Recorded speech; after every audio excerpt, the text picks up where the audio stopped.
बहाली के मुद्दे को समाधान की तरफ लाते हुए इसको सॉर्ट आउट करने के लिए ये सर्कुलर जारी होगा।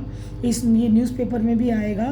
फ्राइडे को आना था, नहीं आया, सैटरडे संडे चला गया, आज मंडे है, आज 2 सितंबर की डेट है। आज या कल में परसों तक आपके पास ये जानकारी पहुंच जाएगी।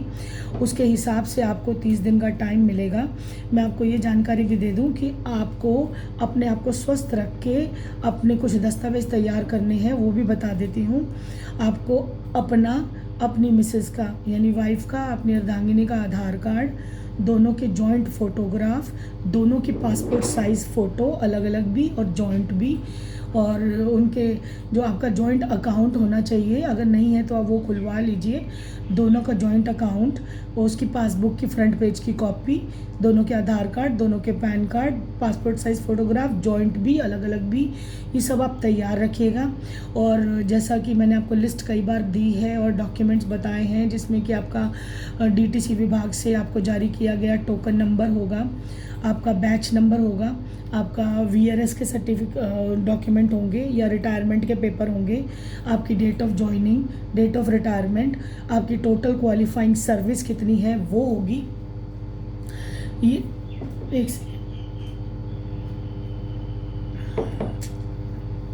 ये चीज़ें आपको तैयार रखनी है।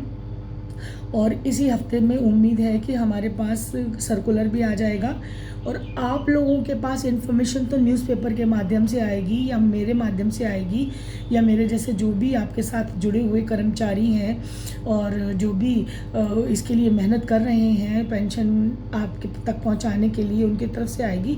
परंतु विभाग में यानी दिल्ली ट्रांसपोर्ट कॉरपोरेशन में जानकारी जाएगी सर्कुलर के थ्रू, उनको नोटिस, उनको सर्विस की जाएगी। क्योंकि अगर अभी आप विभाग में जाएंगे, वहाँ 101 नंबर कमरे में जाएंगे, pension cell, DTC, IP depot जाएंगे, तो वो आपको जवाब दे देंगे हमारे पास अभी कोई सूचना नहीं आई है। तो गुमराह होने की ज़रूरत नहीं है, परेशान होने की ज़रूरत नहीं है। हम आपको पुख्ता जानकारी देंगे, पूरा सबूत के साथ बात करेंगे, जो न्यूज़पेपर में भी निकाला जाएगा। और जो आपको जानकारी मिलेगी उस हिसाब से आप अपनी तैयारी कीजिएगा। जो दस्तावेज़ मैंने बताए हैं और जो मैंने आपको लिस्ट दी है उसके हिसाब से अपने डॉक्यूमेंट रेडी रखिएगा। जो फाइलें आपने मुझे दी हैं वो ऑलरेडी उनके पास पहुँच चुकी हैं। जो पेपर हमारे पास हैं वो सारे हमने वहाँ जमा करा दिए हैं। उसके बावजूद भी आपका ज़िंदा रहने का सबूत वो मांगेंगे, आपसे आपका आधार कार्ड मांगेंगे, पैन कार्ड मांगेंगे, आपका जॉइंट अकाउंट की पासबुक की कॉपी मांगेंगे, जॉइंट फोटोग्राफ लेंगे। जिन जिन के मेडिकल कार्ड हमने बनवाए थे उनको पता होगा कि कैसे उन्होंने जॉइंट फोटोग्राफ दी थी।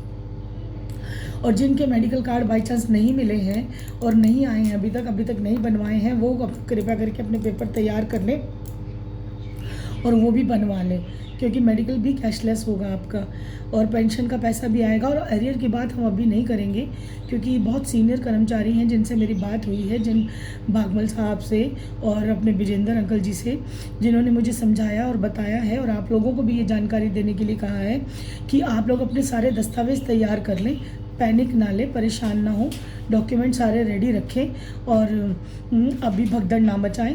क्यों, जैसे ही अगर सर्कुलर आ जाता है, विभाग में पहुंच जाता है, तो वो आपको अटेंड करने के लिए मैं खुद वहां पहुंचूंगी। हम डिपो में बैठेंगे, एक टेबल लगा कर बैठेंगे। आप सबके डॉक्यूमेंट चाहे आपने मुझे दे रखे हैं उसके बावजूद भी आपको देने होंगे, तो आप अपने पेपर तैयार रखिएगा, फ़ोटोकॉपी करा के रखिएगा, साइन करके रखिएगा और ओरिजिनल साथ में रखिएगा, ताकि वहाँ हमें कोई किसी भी मुश्किल का सामना ना करना पड़े। और वहाँ जो फॉर्म मिलेगा उसमें आपका नाम, पता, address, token number, batch number, date of joining, date of retirement, total qualifying service और आपने पेंशन का ऑप्शन पहले कब भरा था, काफ़ी चीज़ें होंगी, वो सारी भर दी जाएंगी। वो मैं आपकी पूरी मदद करूँगी और इस जानकारी को आपको सबको आगे बढ़ा देना है। सभी कर्मचारियों को इसका लाभ मिलेगा। और जिन जिन कर्मचारियों ने पहले भी कभी फॉर्म नहीं भरे हैं या गलती से उनसे गलत फॉर्म भरवा लिए गए या ज़बरदस्ती ना लिखवा लिया गया और फिर भी आपको परेशान किया गया पेंशन के लिए, तो उन सबको अब दोबारा मौका मिल रहा है। मैंने आपको पहले भी बताया था कि हमारे पास तो 312 रिटायर्ड कर्मचारी थे दिल्ली ट्रांसपोर्ट कॉरपोरेशन से जो रिटायर हुए थे, लेकिन इन 312 कर्मचारियों की वजह से करीब 12,000 कर्मचारियों को फ़ायदा मिलेगा, जिनको आइडेंटिफाई किया है स्वयं दिल्ली सरकार ने ट्रांसपोर्ट मिनिस्ट्री ने, और उनके सर्कुलर में भी आया था, उनके न्यूज़पेपर में भी आया था। और आप लोग पैनिक ना हो, आप लोगों को कहीं जाने की ज़रूरत नहीं है। आप मेरी वीडियो को देखें, चैनल को सब्सक्राइब कर लें और इसको फॉरवर्ड करें, और जैसे मैं आपको समझा रही हूँ थोड़ा सा इंतज़ार कर लें, और जैसे जो भी इन्फॉर्मेशन आती है आपको तुरंत जानकारी मिलेगी। बेल आइकन को दबा दें ताकि नोटिफिकेशन आपके पास आए और आपको एकदम से सारा पता चल जाए, क्योंकि वही गेम दोबारा होगी। जैसे आपको याद होगा 93, 94, 95 में भी एक ऐसे ही 30 दिन का टाइम देके नोटिफिकेशन जारी किया गया था, और ये कहा गया था विदिन 30 डेज़ जिनको पेंशन चाहिए वो या नहीं चाहिए वो लिख के दे दें। तो बहुत सारे कर्मचारियों ने लिख के दिया, उनको भी पेंशन नहीं मिल रही। जिन्होंने नहीं लिख कर दिया उनको भी नहीं मिल रही, और बहुत सारे ऐसे कर्मचारी हैं जिनको मिल भी रही है पेंशन, जिनके बीच में रुक गई थी। थोड़ा गले में दर्द है, कोर्ट में अभी आर्ग्यूमेंट करके आई हूँ। बेचारी बच्ची का केस था, रेप केस में, पॉक्सो का केस था, और अब आपके सामने इसलिए आई हूँ क्योंकि बार बार मेरे पास, मैं कोर्ट में थी तो मेरे पास लगातार फ़ोन पे फ़ोन आ रहे थे। कर्मचारी जानना चाहते थे कि मैम आपने परसों बताया था कि न्यूज़पेपर में आ गया है, दैनिक जागरण खोला उसमें दिखाई नहीं दिया, और अगर दिखाई दिया तो वो केंद्र सरकार की पेंशन, केंद्र सरकार ने जो यूपीएस वाला अभी जारी किया है जिसमें 25 साल की क्वालिफाइंग सर्विस होगी तो पूरी पेंशन मिलेगी, 50% के करीब आपका टोटल पैसा मिलेगा, और 10 साल की सर्विस है तो 10 साल से की सर्विस है तो 10,000 रुपये मिनिमम आपको पेंशन मिलेगी। वो जो सर्कुलर था उसके बारे में न्यूज़पेपर में आया था, और मुझे भी किसी कर्मचारी ने ही बताया कि बिटिया न्यूज़पेपर में आ चुका है। लेकिन जब मैंने पढ़ा, उसको मंगाए पेपर अपनी टेबल पर, तो जाना और पाया कि उसमें डीटीसी के कर्मचारियों के बारे में कुछ नहीं लिखा था। लेकिन आपको मैं अंदर की बात जो बता रही हूँ, जो मेरी विभाग में बात चल रही है, और सीनियर कर्मचारी जो मेहनत कर रहे हैं, हमारे साथ जुड़े हुए हैं, उनके द्वारा दी गई जानकारी के हिसाब से मैं आपको बता रही हूँ कि आपका काम हो चुका है, आपकी पेंशन ज़रूर आपके खाते में आएगी। और बाई चांस सारी बातें एक तरफ कर देते हैं, कोई रिज़ल्ट नहीं आता, सरकार कुछ नहीं करती, विभाग कुछ नहीं करता, एलजी साहब कुछ नहीं करते, सब हाथ पे हाथ रखे बैठे रहते हैं, तो भी आपको बता दूं कि हम हिम्मत नहीं हारे हैं। हमारा केस हाई कोर्ट में पेंडिंग है, मैंने उसको अभी तक विड्रॉ नहीं किया है। जब तक आपकी पेंशन आपके खाते में नहीं आएगी, वो डीटीसी के खिलाफ जो मुकदमा है, ईपीएफ और डीटीसी की लड़ाई जो चल रही है, जिसमें हमने अपने 312 कर्मचारियों को इम्प्लीड किया है कि हमें भी डीटीसी की ही पेंशन चाहिए, और जो ईपीएस के जूझ रहे कर्मचारी हैं 1000-2000 की पेंशन ले रहे हैं, वो भी डीटीसी की पेंशन डिज़र्व करते हैं। उसमें यूनियन भी पार्टी है और बहुत बड़े स्केल पे वो फैसला आएगा। उसमें ईपीएफ को ये 1200 करोड़ के करीब नहीं दे पाएंगे, और काफ़ी सारा अमाउंट है जो अभी काउंट ही नहीं हुआ है। टोटल ईपीएफ के ऊपर डीटीसी ने कर्जा, डीटीसी के ऊपर ईपीएफ ने कर्जा चढ़ाया हुआ है, और डीटीसी की तरफ से ही इतना बैलेंस पेंडिंग है। तो डीटीसी के पास दो ही कंडीशन रह जाएंगी, या तो डीटीसी विभाग अपनी पेंशन अपने कर्मचारियों को देगा, या फिर ईपीएस को अगर जोड़ के रखना साथ में तो जो ईपीएस का जो कंट्रीब्यूशन फंड था वो फंड देगा। तो आर पार की लड़ाई होगी। हाई कोर्ट में भी हम इम्प्लीड हैं, और सरकारें भी सुन रही हैं। सरकारों में क्या, एलजी साहब ने सुना है, हमारे भागमल जी और ब्रजेंद्र जी की मेहनत रंग लाई है। उन्होंने पर्सनल एप्लीकेशंस जाके दी डीटीसी के रिटायर्ड वीआरएस लेकर रिटायर हुए कर्मचारियों की पेंशन बहाली के लिए, और उनको स्पेशली कहा गया है कि विदिन 10 डेज़ आपको ये नोटिफिकेशन भी जारी हो जाएगा, न्यूज़पेपर में भी आ जाएगा, और आपको फिर जाना है, 30 दिन का टाइम मिलेगा आपको ये बोलने के लिए कि मुझे पेंशन चाहिए। ये उन सभी कर्मचारियों के लिए है जो ऑप्टेड, नॉन ऑप्टेड और ऑप्टेड आउट के जाल में फंसे हुए थे। तो मैंने जो आपको छोटा सा वो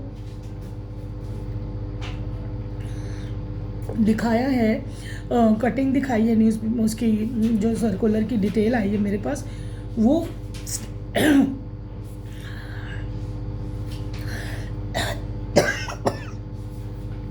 वो स्टैंप लग के नहीं आई है अभी, तो मेरे पास ऑथेंटिफिकेशन नहीं आई है अभी, और ऑथेंटिफिकेशन कोई मिनट जा रहा है, शायद आज भी आ जाए, कल आ जाए, जितना जल्दी हो सके, जैसे ही आएगी ये इन्फॉर्मेशन आप तक मैं पहुंचाऊंगी।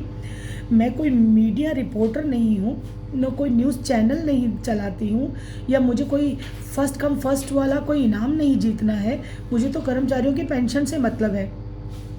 ना ही मुझे राजनीति करनी है, मैं कोई बड़ा नेता नहीं हूँ, और ना ही मैं कोई झूठे वादे करके चल रही हूँ कि मेरी सरकार बने या मेरा कोई लाभ हो, ऐसा कुछ नहीं है।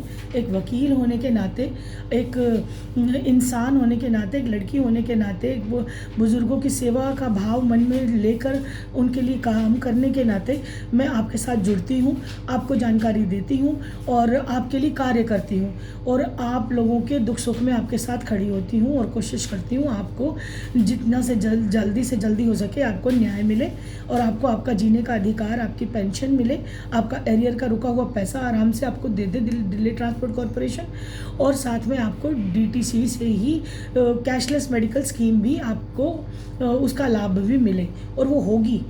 एमसीडी के कर्मचारियों की हो चुकी, बिजली विभाग के कर्मचारी जो हैं उनकी हो चुकी, तो ऐसे जैसे जैसे सबकी हो रही है, तो डीटीसी कर्मचारी कोई अलग थोड़ी हैं, वो भी तो सरकारी कर्मचारी हैं, तो उनको भी ये लाभ मिलेगा, आप सबको मिलेगा। और ये सर्कुलर आने दीजिए थोड़ा सा। अभी सिस्टम में क्या हलचल है, क्या नहीं है, क्यों रोक लिया उन्होंने, फ्राइडे की खबर सैटरडे भी नहीं आई, संडे भी नहीं आई, आज मंडे भी मैंने देखा पेपर खोल के, अभी तक नहीं है। लेकिन जैसे भी कोई खबर या सर्कुलर मेरे पास आता है, मैं आपको इमीडिएट प्रॉम्प्ट करूँगी, इमीडिएट आप तक पहुँचाऊँगी, और बहुत खुशी होगी मुझे कि आप तक जल्दी से जल्दी मैं जानकारी पहुँचाऊँ। और जो 30 दिन का समय मिलेगा ना, हम उस 30 दिन का वेट नहीं करेंगे कि 30 डेज़। आज अगर सर्कुलर की कॉपी आ जाती है, न्यूज़पेपर में आ जाता है, और आपको विभाग में जाने का मौका मिल जाता है, और विभाग ये कहता है कि आ जाइए और अपना फॉर्म भर दीजिए, तो मैं स्वयं आपके साथ चलूँगी वहाँ पर। 2 दिन 3 दिन के अंदर मैं सारे कर्मचारियों के फॉर्म स्वयं भर के सबके जमा कराऊंगी 1 बाय 1 टाइम निकाल के, और आप लोगों को ज़्यादा पैनिक करके अकेले जाने की ज़रूरत नहीं है, मैं आपके साथ चलूँगी। और जिस दिन हम जाएंगे हम आपस में बातचीत कर लेंगे, आप मेरे साथ जुड़े ही हुए हैं, ग्रुप में भी हम साथ हैं, इस चैनल पे भी हम आप एक दूसरे के साथ हैं, मेरे पास सारे मैसेज आते हैं, सब जवाब सवाल करते हैं, कुछ नेगेटिव भी आते हैं, कुछ पॉजिटिव भी आते हैं, लेकिन नेगेटिव को भी हम अपनी ताकत ही बनाते हैं, क्योंकि जब तक निंदक नियरक नहीं रहेंगे तो हमारी आंगन कोठी छुआए, निंदक नीरे राखिए आंगन कोठी छुआए, बिन साबुन बिन पानी बिना, क्या है आगे, निर्मल होत सुहाए। तो हमें उन जो कड़वे शब्द हैं उनका भी सामना करना पड़ रहा है, क्योंकि जब भी कोई इंसान अच्छा काम करने के लिए निकलता है तो सिक्के के दोनों पहलू साथ चलते हैं। कुछ लोग उसे अच्छा कहते हैं, कुछ लोग नेगेटिव तरीके से बात करते हैं, परंतु हमें नेगेटिव बातों को इग्नोर करना है, क्योंकि हमें हमारा मकसद पता है। हम निस्वार्थ सेवा कर रहे हैं, सेवा भावना अपने अंदर से जागृत हुई है। किसी ने आके मुझे पकड़ के ज़बरदस्ती नहीं कहा कि प्लीज़ मेरा केस लड़ो, प्लीज़ मेरी मदद करो। हाँ, मदद करो ये तो लोगों ने कहा, लेकिन किसी ने ज़बरदस्ती नहीं की, मेरे पास किसी ने कुछ थोपा नहीं है, ये मेरे मन से निकला है कि मैं आपकी लोगों की मदद करूँ, क्योंकि आप लोग बुज़ुर्ग हैं, मेरे माँ मेरे पिताजी के बराबर की उम्र के हैं, और आप लोगों को किसी ने कोई सहारा नहीं दिया, आप बिखरे टूटे इधर उधर भटक रहे थे, और थोड़ा थोड़ा करके जोड़ा गया और वकालत की है, तजुर्बा लिया है, तो उस तजुर्बे को आगे बढ़ाते हुए काम किया। और ये नहीं कहूँगी कि हाँ भाई बिल्कुल ही हमने किसी को बिल्कुल फ्री ऑफ कॉस्ट, ऐसा नहीं है। अपना खर्चा, अपनी फ़ीस ज़रूर मैं बोलती हूँ और ज़रूर लूँगी, क्योंकि वो मेरा राइट बनता है। और जो हमने आगे वादा किया है कि आपसे जब आपका काम हो जाएगा, एरियर हो जाएगा, वो 10% हम लेंगे, वो भी हम लेंगे, और आप ही दोगे, खुद दोगे, आप आशीर्वाद के साथ दोगे। मेरे साथ जितने भी जुड़े कर्मचारी हैं मुझे बोलते हैं बिटिया आप चिंता मत करो, आपके लिए हम इससे भी कहीं कहीं ज़्यादा करेंगे। और मुझे उस मालिक पे और आप पे सब पे बहुत भरोसा है, और इस भरोसे के चलते ही मैं इस कार्य को इतना आगे ला पाई हूँ, इस संघर्ष को कामयाबी की तरफ जाते हुए मैं देख पा रही हूँ। और ये जीत हमारी बहुत बड़ी जीत होगी, और आप कुछ चंद कर्मचारियों की वजह से एक बहुत बड़ा सैलाब आएगा। बहुत ज़्यादा जितनी भी तादाद में हमारे अदर कर्मचारी भटक रहे हैं, जिनको कोई रास्ता नहीं मिल रहा, जो इतने गरीब हैं कि कभी कोर्ट तक भी नहीं पहुंच पाए, कभी विभाग तक भी नहीं गए, कुछ कर्मचारी परमात्मा के पास चले गए, और उनके बच्चे हैं उनको भी फैमिली पेंशन का लाभ मिलेगा, उनकी भी हिम्मत जागेगी, वो भी आएंगे और फॉर्म भरेंगे, और हम भरेंगे सबके फॉर्म, सबकी मदद करेंगे। आप लोगों से बहुत सारे कर्मचारी हैं जो पढ़े लिखे हैं, बिल्कुल सारी चीज़ें जानते हैं और मेरे साथ जुड़े हुए हैं, कोर्ट में भी मेरी मदद कर रहे हैं। हमारे अग्रवाल साहब हैं, ML अग्रवाल, वो बहुत हेल्प करते हैं। हमारे सब्रवाल साहब हैं, ये EPS वाले कर्मचारी हैं जो धोखा खाए हुए हैं, और DTC विभाग से बड़े इंटेलिजेंट हैं, बहुत अच्छी तरह से बातचीत करते हैं, और बहुत ज़्यादा जानते हैं, अंदर तक तह तक जानते हैं DTC विभाग को। थोड़ा गर्म पानी दे देना। तो हम सब इसीलिए एकता के सूत्र में बंधे हैं, एकजुट हुए हैं, ताकि हम सब दूसरों की भी मदद करें, खुद की भी करें। और ये पेंशन एक ऐसा मुद्दा है जिसने कि नासूर कर दिया है इस समाज को, इस सिस्टम को।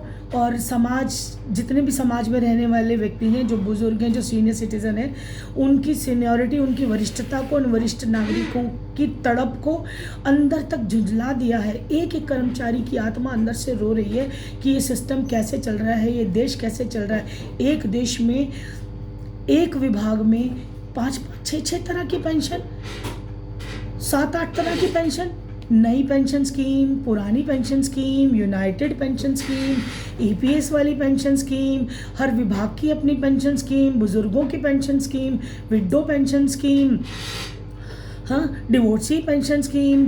ये इतनी सारी पेंशन्स का ये जंजाल बना दिया है। लेकिन इस जंजाल को धीरे धीरे समेटा जा रहा है, और समेटने के साथ साथ अच्छे तरीके से कार्रवाई हो रही है। सारी चीज़ें डिजिटल हो गई हैं। आपको पता है, हमने एलजी साहब को जब 1 बाय 1 कंप्लेंट्स भेजी थी, एक एक कंप्लेंट डिटेल में गई थी, ये उसी का असर है। और जिन कर्मचारियों ने स्वयं जाके मेहनत करके आगे बढ़ के कार्य किया, ये उसी का असर है। आपको याद होगा, हमने सुप्रीम कोर्ट में भी एक एक कर्मचारी की पिटीशन लगवाई, जबकि उन्होंने ये कह दिया कि सुप्रीम कोर्ट के दायरे में फैमिली पेंशन नहीं आती, फैमिली पेंशन के बारे में सुप्रीम कोर्ट कार्य नहीं करेगा। लेकिन आपने देखा होगा कि अभी थोड़े दिन पहले ही जो चीफ जस्टिस हैं या जजेस हैं हाई कोर्ट के, सुप्रीम कोर्ट के, उनको भी अपनी पेंशन के लिए तड़पना पड़ रहा है। और ये इसी वजह से हो रहा है कि इन्होंने गरीब आदमियों का बहुत दिल दुखाया है। अपनी पेंशन के लिए तरसते हुए जब देखते हैं ना जजेस, तब उनको रियलाइज़ होता है कि हाँ, बिना पेंशन के कैसे ज़िंदगी बसर होती है, कितना मुश्किल हो जाता है एक आदमी के लिए जिसने 50 साल 60 साल लगातार काम किया हो, 30 साल 35 साल विभाग को दिए हो, 40 साल विभाग को दिए, और उसके बाद भी उसको 2000 रुपये, 1800 रुपये, 2500 रुपये, ये कोई तरीका नहीं है। ज़बरदस्ती उनको कंट्रीब्यूट करवा दिया गया, कभी उनसे फ़ंड मांग लिया गया, कभी फ़ंड नहीं। अभी आपको किसी फ़ंड को कुछ भी रिटर्न करने की ज़रूरत नहीं है। आप प्रॉपर न्यूज़पेपर देखिएगा, हम लोग फिर मिलेंगे, बातचीत करेंगे, फिर समझाऊंगी मैं आपको, और फिर मैं आपके साथ आपका काम करवाऊंगी, और तब तक आपके साथ रहूँगी जब तक आपके अकाउंट में आपका पैसा ट्रांसफ़र नहीं हो जाता, आपकी मंथली पेंशन आपके खाते में नहीं आ जाती, आपकी मेडिकल कैशलेस नहीं हो जाती, और आप सभी का एरियर का पैसा आपके पास नहीं पहुँचता। और ये बहुत जल्द होने वाला है, जल्द हो गया है। बहुत रास्ते, इतने कर्मचारी मेरे साथ थे, जिनमें से काफ़ी कर्मचारी हैं जिनको पेंशन मिल रही है, मिलने लग गई है। मेरे को आशीर्वाद देते हैं, बिटिया आज 6ठी किश्त आ गई, आज 8वीं किश्त आ गई, जो बीच में 5-6 महीने रुकी थी, अब लगातार आ रही है। तो ये सब हो रहा है। और जो वीआरएस का मुद्दा सबसे पहले था, अब उसका भी समाधान निकल गया है। तो आपको ऑप्शन मिलेगा, आप भरेंगे आराम से। मैं इसीलिए आपके बीच में आकर जुड़ी, आपको समझाने और बताने की कोशिश की, ताकि आप लोग बार बार कॉल करके परेशान ना हो। थोड़ा सा संयम बना लें और वक्त की नज़ाकत को देखें। इतना सब्र कर लिया, थोड़ा और सब्र कर लें। देखिए कल परसों में क्या होता है, जो भी स्टेटस आता है हम आपको देंगे जानकारी। आप जुड़े रहिए साथ में, एकता के सूत्र में इसी तरह से बंधे रहिए, और काम को होता हुआ देखिए अपनी आंखों के सामने, है ना। तो इन्हीं शब्दों के साथ मैं अपनी वाणी को विराम दूंगी। क्यों? क्योंकि एक बिटिया को मैंने भेजा था पुलिस थाने में, रात को कुछ लड़के उसका पीछा कर रहे थे, और अभी तक पुलिस ने कंप्लेंट की रिसीविंग नहीं दी है। एक बार मैं सुन ही लेती हूँ क्या कहती हैं। हाँ बेटा, हाँ बेटा बोलो। नंबर सेंड करना है एक बार, वो अंदर चली गई, अभी तक आई नहीं है। अच्छा, एसएचओ ने बिठा लिया होगा, कंप्लेंट तो देनी पड़ेगी।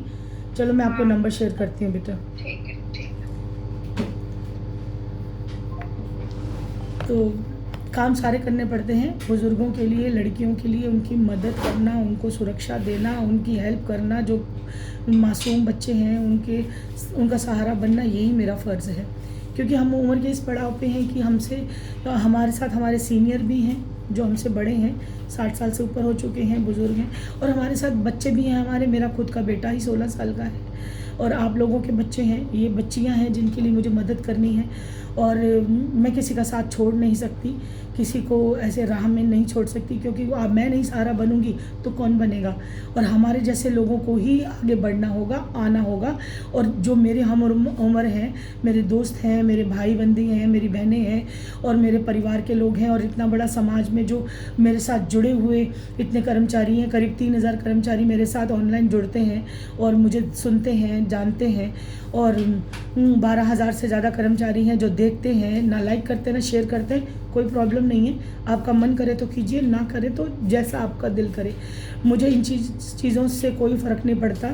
परमात्मा अपने आप अपने दूसरों के लिए रास्ते खोलता है और हम किसी के काम आ जाएं, यही है मेरी पहली और आखिरी इच्छा है।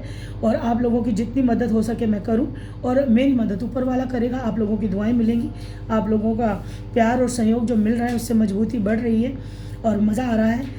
और जिस जगह जिस ओहदे पे परमात्मा ने बिठाया है, इस लायक बनाया कि हम आप लोगों का साथ दें, तो ये मैं अपना कर्म कर रहे हैं, अपना किरदार निभा रहे हैं। और आप लोगों से भी उम्मीद करती हूँ कि आप इज़्ज़त मान सम्मान रखें, नेगेटिव कम बोलें। नेगेटिव मुझे भी पता है, कहना बहुत आसान है, ऐसा नहीं होता, वैसा नहीं होता, ये हो ही नहीं सकता, कैसे होगा, आपको क्या पता, झूठ बोल दिया, ये सब बातें शोभा नहीं देती। आपको क्या लगता है कि हम यहाँ टाइम पास करने के लिए आते हैं? एक एक मिनट कीमती है, एक एक मिनट, सिंगल मिनट कीमती है। या तो मैं केस बनाऊं, या मैं अपनी पढ़ाई करूं, या अपनी मैं दूसरों की मदद करके उनका सहारा बनूं, या फिर मैं यहाँ पर आके टाइम वेस्ट नहीं है। ये मैं इसीलिए वीडियो बना रही हूँ क्योंकि जो बुज़ुर्ग कर्मचारी परेशान हो रहे हैं, कॉल, उनके पास छोटे छोटे फ़ोन हैं, उनको पता ही नहीं चलता कि खबर क्या है। और बच्चों के पास, सबके पास बड़े गैजेट्स हैं। कोई ऐसा बच्चा नहीं है जिसके पास बड़ा मोबाइल ना हो, कोई ऐसा बच्चा नहीं है जिसके पास बस छोटा मोबाइल हो, लेकिन बुज़ुर्गों के पास है। और आप लोग बच्चे हैं, आप लोग नौकरियां करते हैं, जॉब करते हैं, बिज़नेस करते हैं, परिवार में आप अपने बुज़ुर्गों को कभी मोबाइल नहीं दिखाते। मेरी वीडियो पहुंचती है, आप ना तो उनको दिखाते ना शेयर करते, आपके पास समय ही नहीं है। जब मैं समय निकाल सकती हूँ तो आप भी समय निकालिए और थोड़ा सा समय निकाल के कोऑपरेट कीजिए। और इसको समय को यूटिलाइज़ करना कहते हैं, समय को व्यर्थ करना नहीं कहते हैं, और समय कभी व्यर्थ करना भी नहीं चाहिए। तो मैं इन्हीं शब्दों के साथ अब अपनी वाणी को विराम दूंगी। गले में बहुत दर्द है, आप हौसला बनाए रखिए। जैसे ही कोई नई खबर आती है मैं आप तक पहुंचाऊंगी, और आप जुड़े रहिए साथ में। और जैसा भी कुछ इन्फॉर्मेशन मिलती है पहुंचाएंगे, साथ देंगे, काम कराएंगे और खाते में पेंशन डलवा के मानेंगे। ठीक है जी, नमस्कार, मैं इजाज़त लेती हूँ। आपकी बेटी ऋतु मुंजाल। जय हिंद, जय भारत।